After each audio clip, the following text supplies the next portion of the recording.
How to contact Costco Citi customer service fast.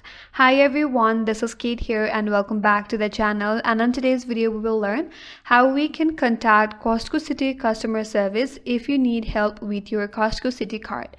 So without further delay, let's get started. So first method is via phone numbers. You could make a call to personal Costco Visa card or Costco business card.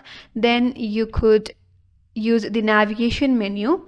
So for that, you have to open up Google. If you already have a number, just make a call. If you're not sure about the number, head over to search bar. Then you could search for Costco Visa card number.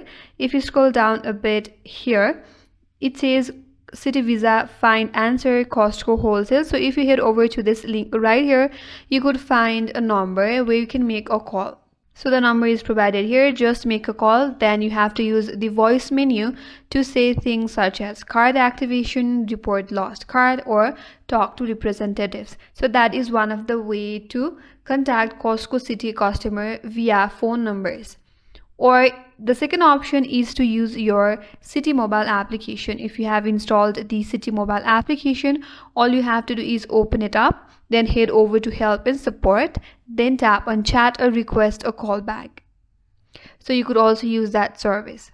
If you want to get the online support, then open up a browser, head over to citi.com, then sign in into your account. Once you're signed in, head over to message centers to send a secure message to Citi support. Then you will get a response within 24 hours. So that is another way to contact the Citi card support via online. That's it, and that's all for today's video. Hope this video was helpful, and if you're new to our channel, consider subscribing. Thanks for watching and stay tuned for more videos.